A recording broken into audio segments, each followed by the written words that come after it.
Hadleyburg village woke up world celebrated, astonished, happy, vain. Vain beyond imagination.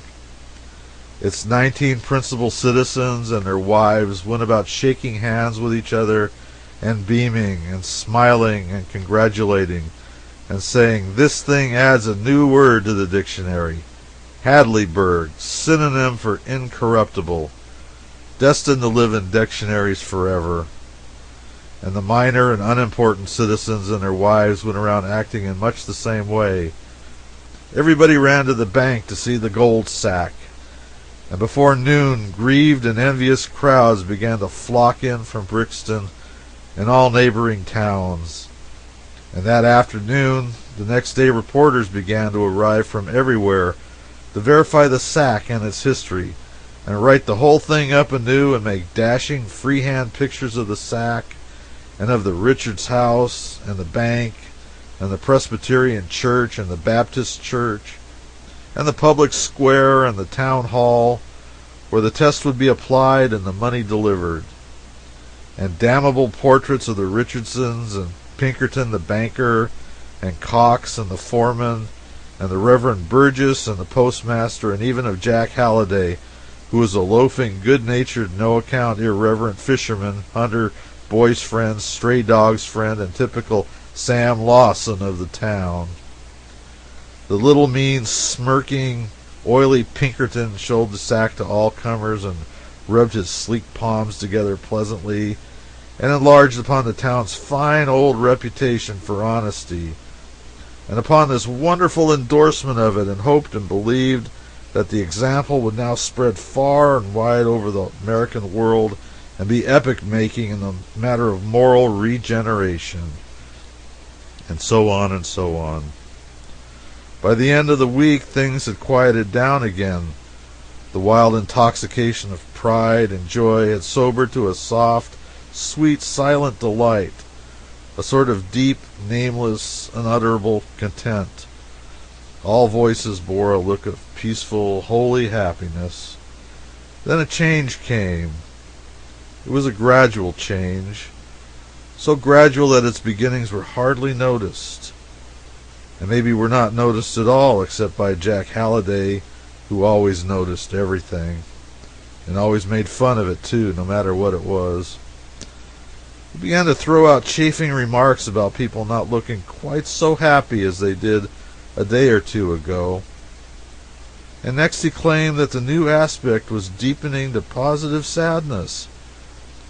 Next it was taking on a sick look.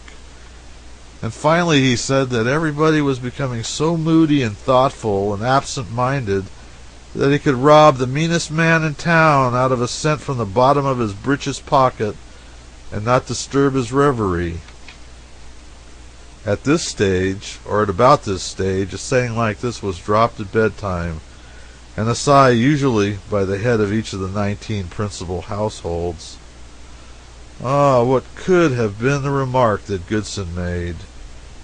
And straightway with a shudder, this from the man's wife, "Oh, don't!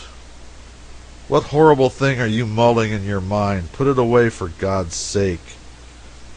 But that question was wrung from those men again the next night, and got the same retort but weaker. And the third night the men uttered the question again, with anguish and absently. This time, and the following night, the wives fidgeted feebly and tried to say something, but couldn't. And the night after that they found their tongues and responded longingly, "Oh, if we could only guess." Halliday's comments grew daily more and more sparklingly disagreeable and disparaging.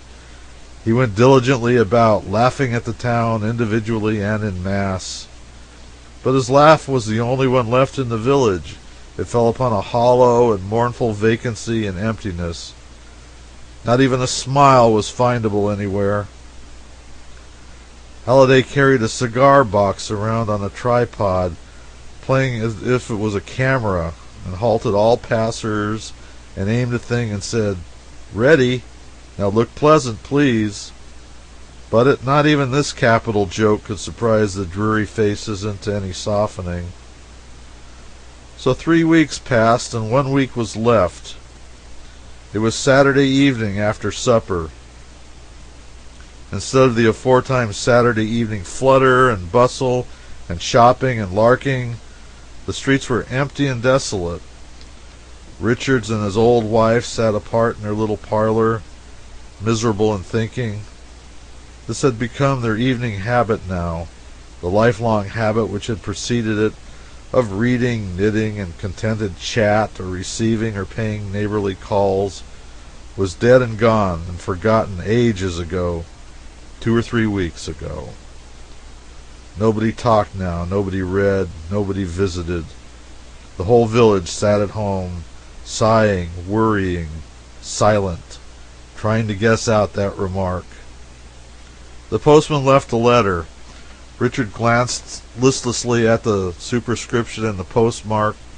Unfamiliar, both, and tossed the letter on the table and resumed his might-have-beens and his hopeless, dull miseries where he had left them off.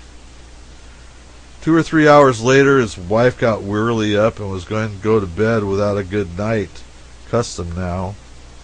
But she stopped near the letter and eyed it a while with a dead interest, then broke it open and began to skim it over.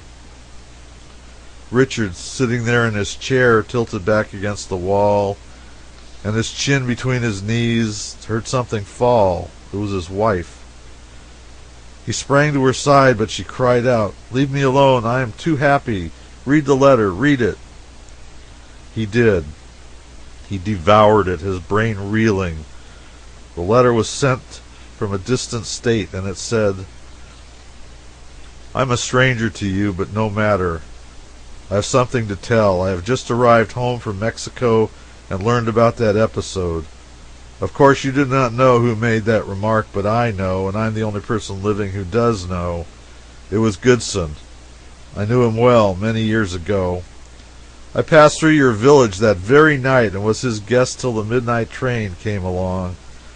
I overheard him make that remark to the stranger in the dark. It was in the Hale Alley. He and I talked of it the rest of the way home and while smoking in his house. He mentioned many of your villagers in the course of his talk, most of them in a very uncomplimentary way, but 2 or 3 favorably. Among these latter, yourself. I say favorably, nothing stronger. I remember his saying he did not actually like any person in the town. Not one. But that you, I think, he said you, I'm almost sure, had done him a very great service once, possibly without knowing the full value of it. And he wished he had a fortune. He could leave it to you when he died, and a curse apiece for the rest of the citizens.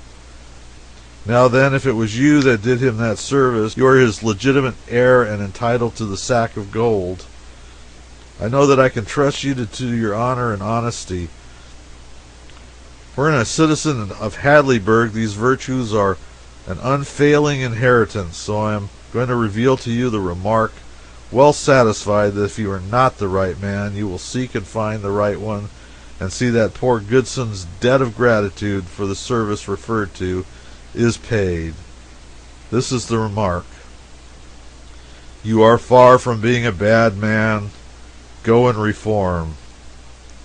Signed, Howard L. Stephenson.